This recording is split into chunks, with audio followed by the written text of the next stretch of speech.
welcome back to another video. It's that time again, another match preview and another trip to Anfield. Second in 4 days for Arsenal.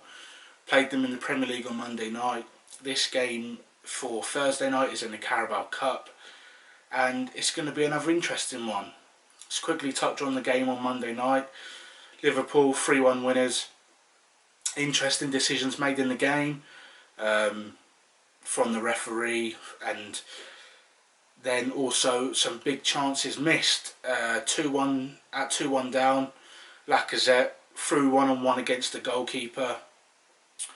Alisson makes the save, and that could have set us up for an interesting last 25 minutes, but we did stay in the game until the last 5 minutes, and then Jota scored to wrap the game up. But we were very much in the game for the majority.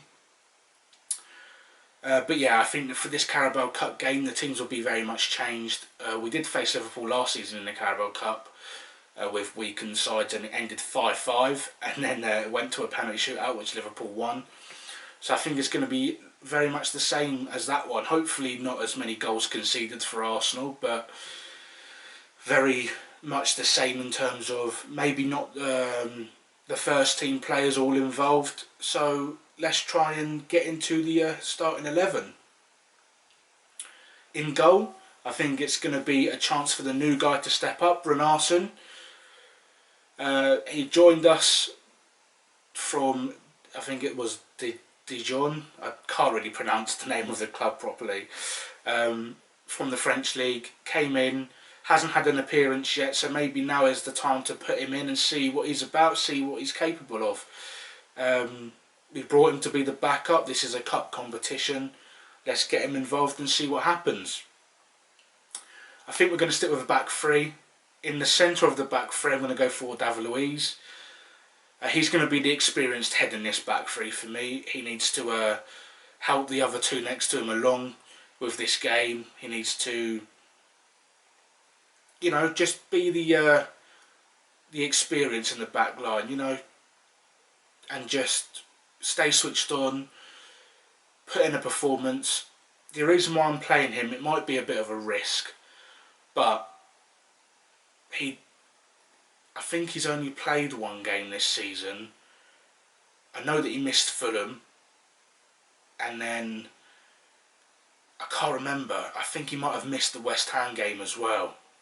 I know he definitely played against Liverpool in the Premier League, but I'm going to put him in again, play him in this game, and he can be the experience alongside the other two that I'm going to put in this back three. In right centre back, I'm going to go for William Saliba. This time, it's time to get this guy in. It's time to see what he can do. Give him a chance. Liverpool might play a weakened side. Just get him in the squad. Let's see what he's about. We've waited so long. We had to send him back on loan for a year. I know he's young, and I know that he needs time to integrate into the squad. But I think in this game, give Holding a rest. He's played every game. Get Saliba in. Give him a chance and see what he can do. The fans are so excited to see him. Let's see what he's about. Left centre back. Now I know that in this position recently Mikel Arteta has been playing a left back or a left wing back, but for me I'm going to go with a solid three of centre backs in the centre back positions. Gabriel at left centre back. There's arguments to say that he shouldn't have been dropped for the Premier League game on Monday night. I would have said that he should have played it. Obviously it's hard with the decisions because David Luiz came back in the centre, Holding was on the right, Gabriel can't, I don't think he can play on the right centre back spot, and then obviously the left centre back spot was filled by Kieran Tierney. Obviously a left back or left wing back, because that's the way that we've been playing in this three, with a left back in this role. But for this game I think that we can change it up a little bit, see what can happen with Gabriel and Saliba either side of David Luiz, and see if how it looks, how they fare up against this Liverpool side. Probably not the strongest Liverpool side, but you know, their backup players are normally good enough to put a good performance in regardless. So let's go to the right wing back. I think that Bellerin will get a rest. I read that Cedric's in full training, so I'm going to say that Cedric starts this game at right wing back. Yeah, we haven't seen much of him. He played a few games near the end of last season, but we haven't seen a lot of him. He's had these niggling injuries. So yeah, it's time to get him in. We brought him in on a free. We've given him a contract, so we might as well use him in these games especially. So yeah, right wing back Cedric. Left wing back, I'm going to go for Bukayo Saka. I said this a few weeks ago. This is one of those situations where Saka's going to be managed by Arteta a lot more. At the end of last season, he looked like he was burning out. We need to manage him so that he doesn't get like that halfway through this season. Because remember, the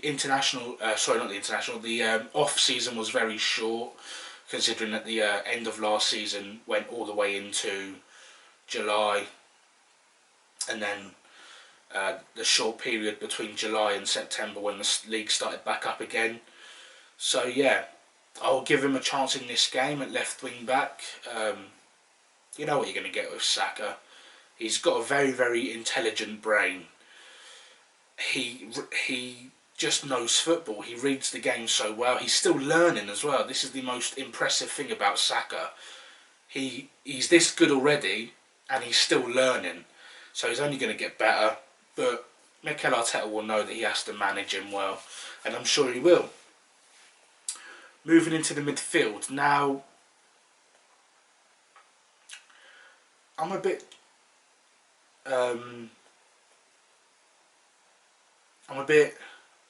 undecided about this midfield pairing, because in the second half against Liverpool in the Premier League game on Monday, Xhaka got subbed for Ceballos, and the midfield pairing of Ceballos and Elneny did alright.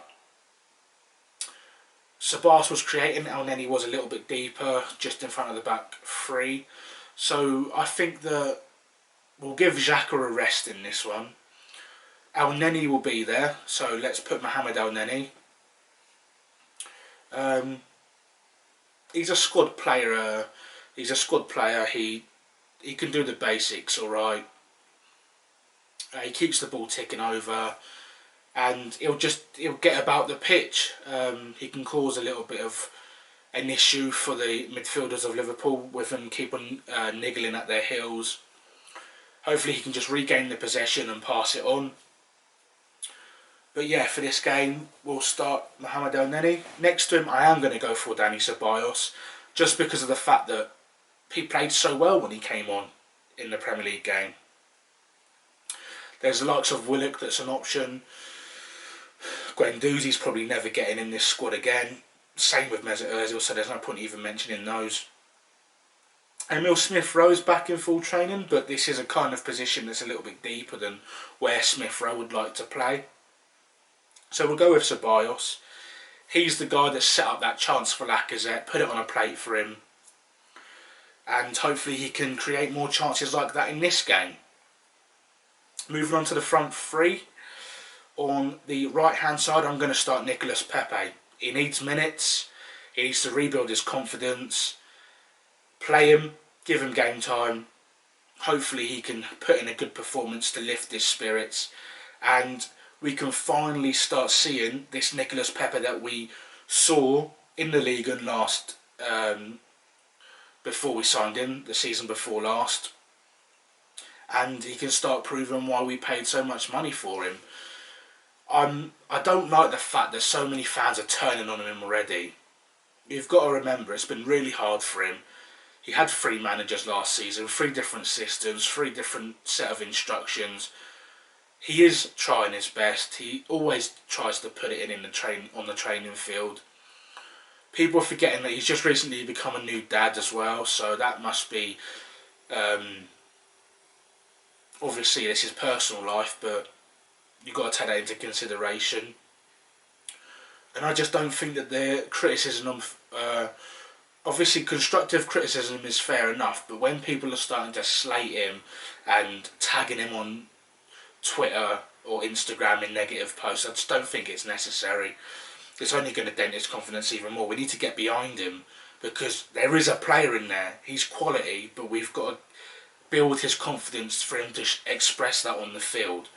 So in this game I'll give him the minutes and start Nicolas Pepe in right wing. In left wing I'm going to give Reece Nelson a chance. I think that he should be given another chance. I think that he's another one of those guys. Confidence is the key for Reece Nelson.